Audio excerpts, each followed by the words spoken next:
Le rideau de fer de Poutine. La Fédération de Russie a fermé ses frontières. La mobilisation générale est imminente. L'OTAN s'est approchée tout près de la Russie. L'alliance encercle le monde russe. La panique atteint des sommets. Le Kremlin a lancé une offensive informationnelle. Dans les pays baltes, un nouveau schéma a été révélé. Un échec retentissant de la propagande russe. L'Estonie a réagi fermement aux actions des sbires de Poutine. Je vous raconterai tous les détails dans un instant. Bienvenue. Vous êtes sur la chaîne Ukraine aujourd'hui. André Silakov et les dernières actualités. Une grande offensive contre l'OTAN. La Russie ferme les points de passage ferroviaires à la frontière avec les pays de l'Alliance. D'où viendra la première explosion? L'OTAN provoque Poutine en réponse. L'Alliance a ouvert un nouveau quartier général aux frontières de la Russie et les Russes ont trollé le conseiller du président estonien. Poutine affiche une puissance illusoire pour détourner l'attention. La Russie referme le rideau de fer. Le Kremlin ferme d'urgence les points de passage aux frontières avec la Finlande, la Lettonie et l'Estonie. À partir du 1er juillet, le gouvernement russe a décidé de suspendre temporairement le trafic à travers plusieurs points de passage ferroviaires, accentuant ainsi les tensions aux frontières nord-ouest du pays. Suspendre temporairement, à partir du 1er juillet 2026, la circulation des personnes, des véhicules, des marchandises et des cargaisons à travers les points de passage ferroviaires de la frontière de la Fédération de Russie sur certains tronçons de la frontière nationale de la Fédération de Russie, conformément à la liste figurante en annexe. Le coup le plus dur a été porté à la frontière avec la Finlande. Les nœuds ferroviaires de Vyborg, Wärtsilä, Lucca, Saint-Pétersbourg, Finlandais et Svetogorsk sont concernés par le blocage. Le trafic est également complètement arrêté au poste frontière russo-estonien de Pechori, à Pskov, ainsi qu'à la frontière avec la Lettonie où le poste de Petalova cesse également de fonctionner. Le ministère russe des Affaires étrangères a déjà reçu l'ordre de notifier la Finlande, l'Estonie et la Lettonie. Dans le même temps, le Kremlin garde obstinément le silence sur les raisons d'une telle décision. S'agit-il d'une préparation à une nouvelle vague de mobilisation en raison des pertes énormes dans la guerre contre l'Ukraine? Et vous, qu'en pensez-vous? Écrivez votre avis dans les commentaires. Pendant que le Kremlin ferme les frontières, l'OTAN fait un contre-mouvement. L'Alliance ouvre un nouveau quartier général militaire aux frontières de la Russie. La présence militaire sur le flanc s'intensifie. L'OTAN s'est approchée de très près des frontières russes. L'Alliance lance un nouveau centre de commandement à seulement quelques kilomètres de la frontière russe. Le quartier général a été installé dans la ville estonienne de Valga, près de la frontière lettonne. Le nouveau quartier général deviendra le centre nerveux du flanc est de l'Alliance. C'est d'ici que seront dirigées les unités de l'OTAN déployées en Estonie et en Lettonie, ainsi que les forces terrestres nationales des deux pays. C'est ici que seront planifiées de vastes manœuvres militaires, que la préparation des troupes sera coordonnée et que des scénarios de défense de la région seront élaborés en cas d'agression russe potentielle. Le ministre allemand de la Défense, Boris Pistorius, a déclaré que la mise en service du nouveau centre de commandement constituerait un renforcement majeur du potentiel défensif de l'OTAN et consoliderait considérablement la position de l'Alliance sur le flanc Est. En ajoutant un autre quartier général hautement performant sur le flanc est de l'OTAN, nous augmentons notre niveau de préparation, renforçons les structures de commandement et de contrôle et consolidons notre capacité à dissuader tout adversaire potentiel. Le commandant des forces terrestres de l'OTAN, le général Christopher Donahue, a souligné que les alliés européens assument actuellement la plus grande part de responsabilité pour leur propre sécurité depuis 35 ans. Pendant ce temps, le Kremlin tente de recourir à des provocations informationnelles. Des farceurs pro-Kremlin ont appelé le conseiller à la sécurité du président estonien. Les chaînes de propagande russes affirment que Vovan et Lexus auraient soi-disant piégé Madis Roll. La chancellerie du président estonien a déclaré qu'aucune information secrète n'avait été transmise et que la publication actuelle des médias russes ne fait qu'induire le public en erreur. J'ai dit que nous comprenions. L'Ukraine est en état de guerre et la responsabilité de tels incidents incombe à la Russie qui a déclenché l'agression contre l'Ukraine. En ce qui concerne l'aide à l'Ukraine, j'ai parlé exclusivement dans le contexte de la coopération que l'Estonie et l'Ukraine pourraient établir, afin que les drones ne pénètrent pas sur le territoire estonien. Ici, la propagande russe a arbitrairement déformé la réalité. En Estonie, on a déclaré que ce n'était de loin pas une attaque isolée. La chancellerie présidentielle a indiqué que des appels similaires visant à obtenir des informations avaient également été reçus par des représentants d'autres pays baltes. De plus, l'Ukraine avait également précédemment mis en garde publiquement contre de telles provocations. Il semble que le Kremlin poursuive sa chasse à l'information bien au-delà des frontières de la Russie. Les médias de propagande russes tentent de transformer cette conversation en un grand scandale médiatique. Selon leur version, lors de l'entretien qui aurait eu lieu le 1er juin, Madis Roll aurait déclaré que l'Estonie soutenait pleinement l'Ukraine et était prête à faciliter la coordination des frappes contre Saint-Pétersbourg. De plus, des sources russes affirment qu'il a confirmé la coopération entre les responsables estoniens et ukrainiens sur cette question. Les propagandistes attribuent une déclaration similaire au conseiller du président lituanien Deividas Matulis, qui, selon eux, a également confirmé un soutien inconditionnel à l'Ukraine et a refusé de critiquer Kiev. Cependant, la chancellerie du président estonien a laissé entendre que le simple fait que la Russie tente de présenter un appel frauduleux ordinaire comme une révélation politique retentissante témoigne clairement des méthodes de la propagande du Kremlin. Lorsque de telles révélations mises en scène sont présentées comme un accomplissement, cela témoigne plutôt du désespoir que de la force. Cela ne change en rien la situation réelle et ne diminue pas la responsabilité de la Russie dans la guerre d'agression contre l'Ukraine.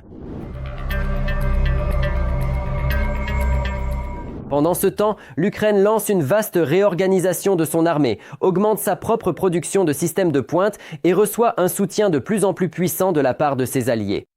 Ce que le Kremlin appelait autrefois la démilitarisation se transforme en réalité en un renforcement rapide du potentiel de défense ukrainien. Et les nouvelles avancées dans le domaine de la défense anti-aérienne, des drones et de l'aviation de combat ressemblent de plus en plus aux fondations d'une nouvelle architecture de sécurité, non seulement pour l'Ukraine, mais aussi pour toute l'Europe. Tout ce qu'il y a de plus intéressant dans le prochain reportage. Ne le manquez pas, l'industrie de défense ukrainienne prend son envol. Des temps difficiles s'annoncent pour les Shahed russes.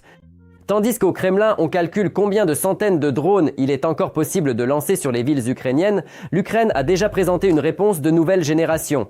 Le drone intercepteur Zirka apparaît comme une nouvelle étape vers le moment où les attaques massives cesseront d'être une arme efficace pour Moscou. Une vitesse de plus de 340 km/h, une détection automatique des cibles et la capacité de littéralement traquer les menaces aériennes. Et ce n'est que le début.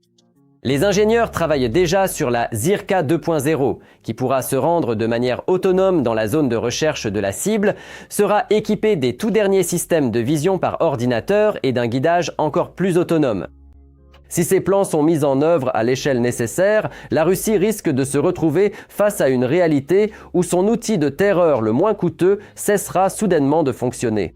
Et cela signifie que toute la stratégie d'épuisement de la défense anti-aérienne ukrainienne commencera à s'effondrer. Parallèlement, l'Ukraine présente des développements de plus en plus ambitieux, qui semblaient encore récemment relevés de la science-fiction. Le drone maritime Moby Dick, avec une portée allant jusqu'à 1400 km et capable de transporter d'autres drones longue portée et des drones missiles, apparaît comme une proposition pour une toute nouvelle catégorie d'armement.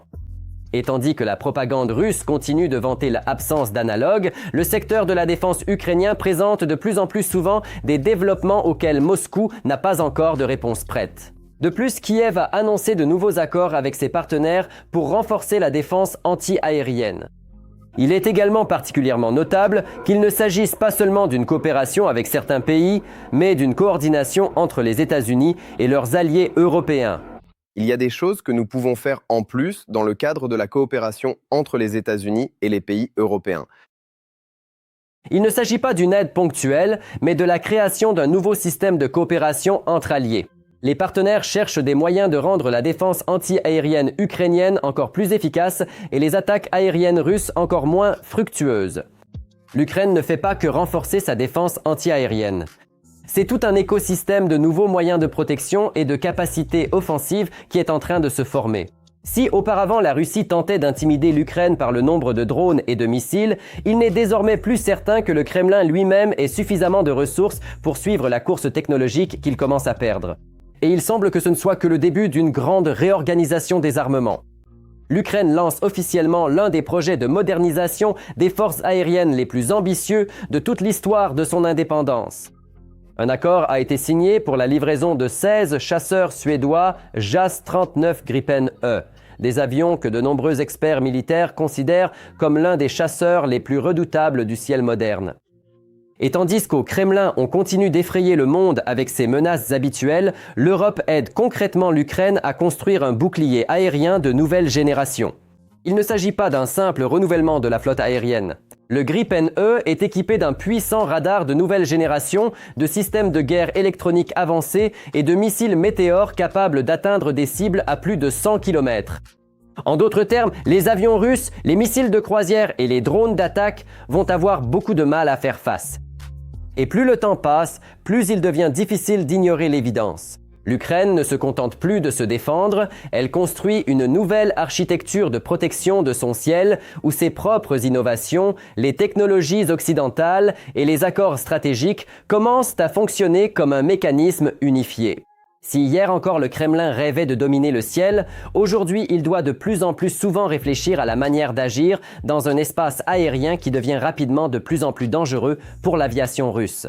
Pendant ce temps, alors que la propagande russe persuade la population que l'Occident va bientôt se lasser de l'Ukraine, le Royaume-Uni annonce un nouveau paquet de soutien de près de 290 millions de livres. Et cela ne ressemble plus depuis longtemps à une aide temporaire.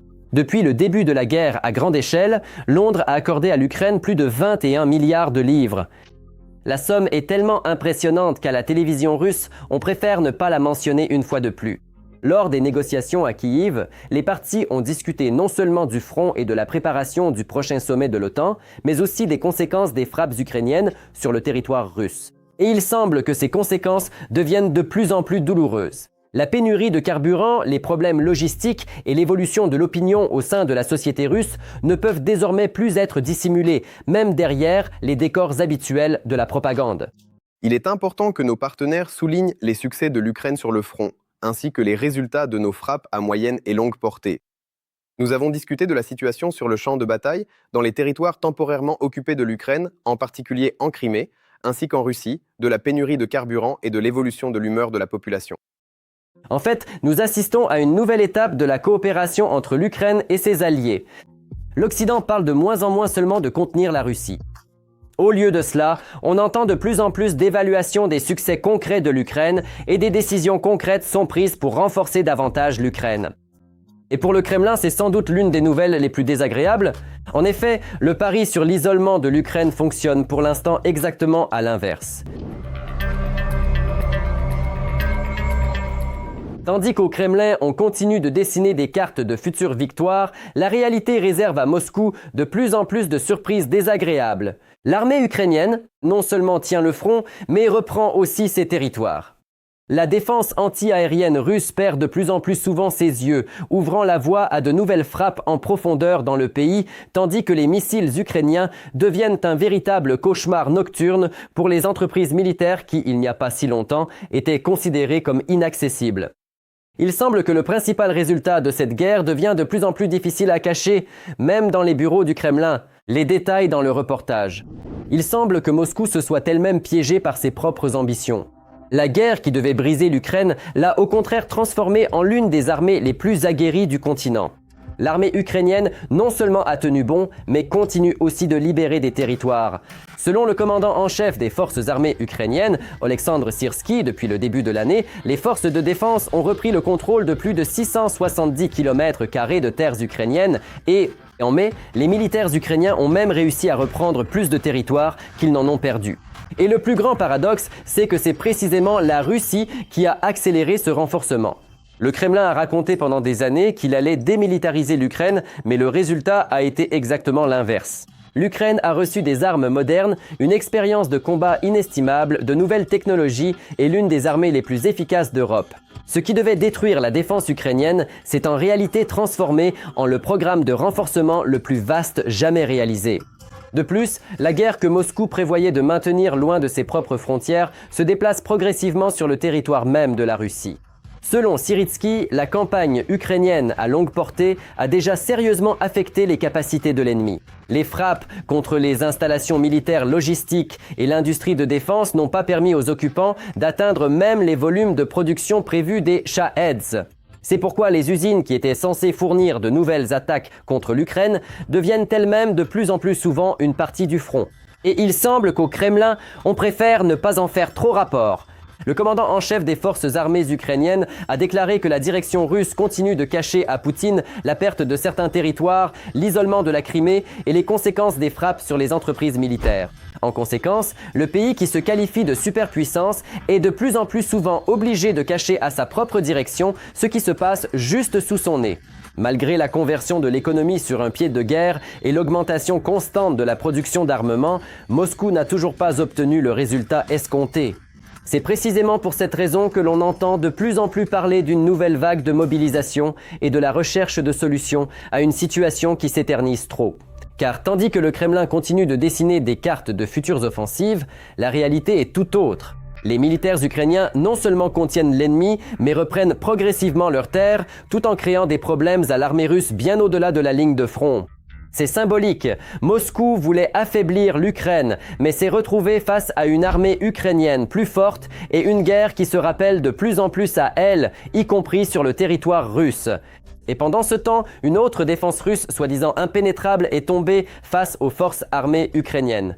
Tandis que la propagande du Kremlin vante le système de défense anti-aérienne le plus dense au monde, les militaires ukrainiens réfutent de plus en plus souvent ce mensonge. Il ne s'agit plus d'une frappe isolée réussie, mais d'un travail systématique visant à détruire les éléments clés de la défense anti-aérienne russe. Selon les forces des systèmes de drones, l'opérateur du groupe Roni met régulièrement hors service les radars dans la région de Bryansk, qui surveille le ciel en direction de Moscou. En d'autres termes, le système russe perd ses yeux précisément là où ils sont le plus nécessaires. Et lorsque les radars cessent de surveiller la situation aérienne, même les systèmes de défense anti-aérienne les plus coûteux deviennent moins efficaces. Et il semble que les conséquences se fassent déjà sentir bien au-delà de la région de Bryansk. C'est précisément par de telles brèches dans la défense que les drones ukrainiens à longue portée parviennent de plus en plus souvent à atteindre des cibles qui, il n'y a pas si longtemps, étaient considérées comme pratiquement inaccessibles. Saint-Pétersbourg, Oust-Louga, Moscou, la liste des cibles s'allonge progressivement et avec elle, le nombre de questions embarrassantes adressées aux généraux russes ne cesse de croître. La défense anti-aérienne russe percée, ce n'est ni une invention des réseaux sociaux, ni un hasard. Lorsque l'ennemi perd ses yeux, le ciel s'ouvre à nos frappes de longue portée. L'opération Polyphème a montré qu'il ne suffit pas simplement de placer des radars et des systèmes de défense anti-aérienne sur la carte. Si les éléments clés de ce système sont successivement mis hors service, des couloirs apparaissent dans le bouclier de protection, permettant aux frappes de passer. Et il semble que pour le commandement russe, il sera bien plus difficile de combler cette brèche sur Moscou que d'expliquer son existence à la télévision. Il est aussi difficile d'oublier un autre cauchemar nocturne du Kremlin. Et il s'appelle Flamand Rose. Des missiles ukrainiens apparaissent de plus en plus souvent dans le ciel et quelques secondes plus tard, des explosions retentissent sur des sites qui, hier encore, étaient considérés comme solidement protégés. Les images de la frappe contre l'entreprise militaire Titan Barricade, apparues sur Internet, se sont révélées particulièrement révélatrices. Sur la vidéo, on voit clairement non seulement le vol du missile ukrainien FP5, mais aussi la réaction des Russes, qui reconnaissent presque immédiatement la silhouette de ce qui s'approche. Et dans cette réaction, il y a sans doute plus de vérité sur la situation actuelle que dans des dizaines de déclarations officielles du ministère russe de la Défense. C'est un flamant rose.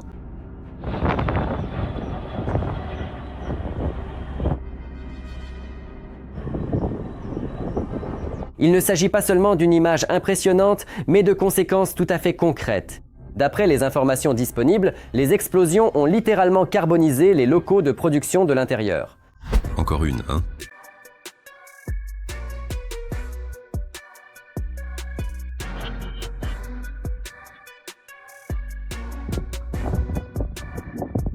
Pour une entreprise militaire, cela signifie bien plus que des murs ou un toit endommagé. Les lignes technologiques, les équipements, les communications et la possibilité de reprendre rapidement un fonctionnement normal sont détruits. L'usine continue d'exister sur la carte, mais elle ne peut plus fonctionner comme avant. Et il semble que ce ne soit que le début, car chaque nouveau survol de missiles ukrainiens au-dessus du territoire russe rappelle le principal résultat de toute cette histoire. Poutine voulait démilitariser l'Ukraine, mais il s'est retrouvé face à un pays d'ingénieurs, de militaires et de concepteurs des systèmes d'armement les plus récents. Et maintenant, ce sont précisément ces innovations qui arrivent de plus en plus souvent là où l'on était autrefois convaincu que la guerre ne les toucherait jamais. Au Kremlin, les signaux d'alarme se font entendre de plus en plus forts.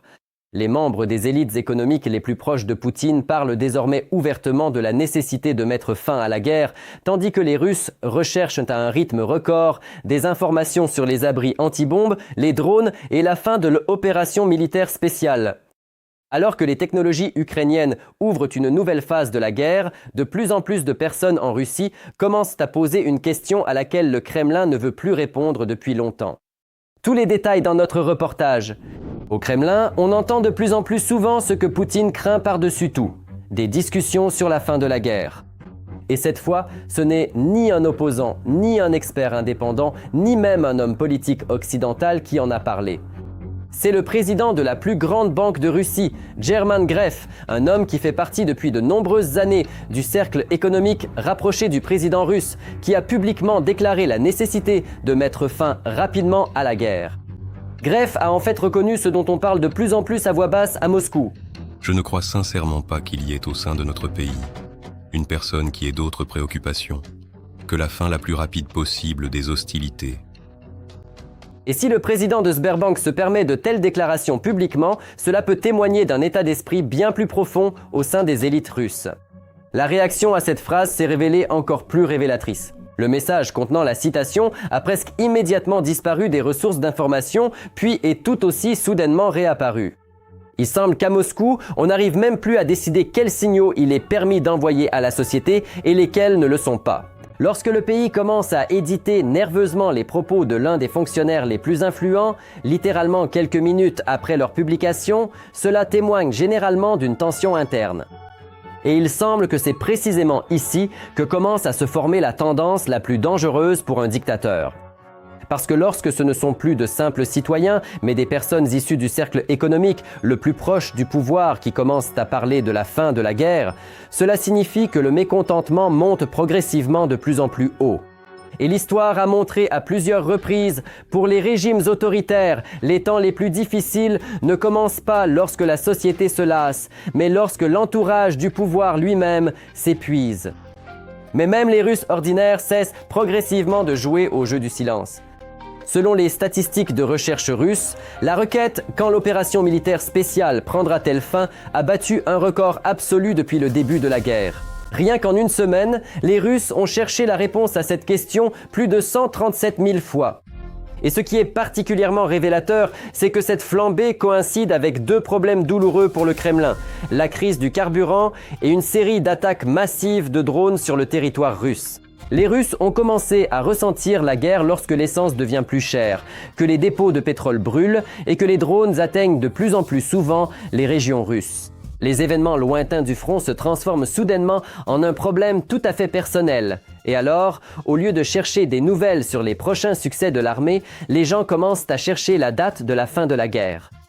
Une autre statistique apparaît encore plus intéressante. À Moscou et dans la région de Moscou, le nombre de recherches concernant les abris antibombes a fortement augmenté.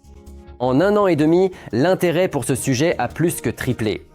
Il semble que les récits sur un ciel russe totalement protégé résistent de moins en moins à l'épreuve de la réalité. Et la véritable vedette est devenue la requête concernant les drones. Au cours de la même période, l'intérêt pour les drones dans la région de la capitale a presque été multiplié par 5. Et c'est sans doute la meilleure illustration de la façon dont la réalité russe a changé. Si auparavant les drones étaient un sujet réservé aux rapports militaires, ils font désormais partie du quotidien de millions de Russes. Et il semble que les Russes devront s'habituer à ce sujet, car à Kiev, on parle déjà ouvertement du début d'une nouvelle étape technologique de la guerre. Si auparavant de telles opérations étaient perçues comme des succès isolés, elles ressemblent désormais de plus en plus à une campagne systématique fondée sur les nouvelles capacités des systèmes de drones ukrainiens. Selon Mikhail Fedorov, c'est précisément le bond technologique de l'Ukraine qui a permis de frapper des cibles militaires et la logistique des occupants en Crimée. Il ne s'agit plus seulement d'attaques isolées, mais de nouveaux outils qui permettent d'atteindre des cibles à une distance considérable et de détruire progressivement l'infrastructure militaire sur laquelle repose la présence russe dans les territoires occupés. Le ministre a laissé entendre que l'Ukraine n'a pas l'intention de s'arrêter là. Au contraire, les capacités de telles opérations augmentent chaque jour et les nouvelles technologies permettent d'agir de plus en plus efficacement. Et ce qui est particulièrement désagréable pour le Kremlin, c'est qu'il ne s'agit plus seulement de la Crimée occupée. En réalité, Moscou reçoit exactement ce qu'elle a le plus cherché à éviter. Pendant des années, Poutine a convaincu la population que la guerre était nécessaire pour la sécurité de la Russie. Mais plus la guerre dure, plus souvent les Russes cherchent sur Internet non pas des nouvelles de la victoire, mais les adresses des abris anti-bombes, des informations sur les drones et la réponse à la question « Quand tout cela prendra-t-il fin ?» La guerre que Moscou avait prévu de tenir aussi loin que possible de sa propre population revient peu à peu en Russie même. Et plus souvent des drones apparaissent au-dessus des villes russes, plus les prix changent dans les stations-service, plus la question qui était encore récemment taboue se fait entendre. Quand telle opération militaire spéciale prendra-t-elle enfin fin ? Et vous, que pensez-vous des derniers événements ? Nous attendons vos commentaires. La suite ne fait que commencer. Restez informés de l'essentiel et n'oubliez pas de mettre un like. Que le ciel vous soit paisible!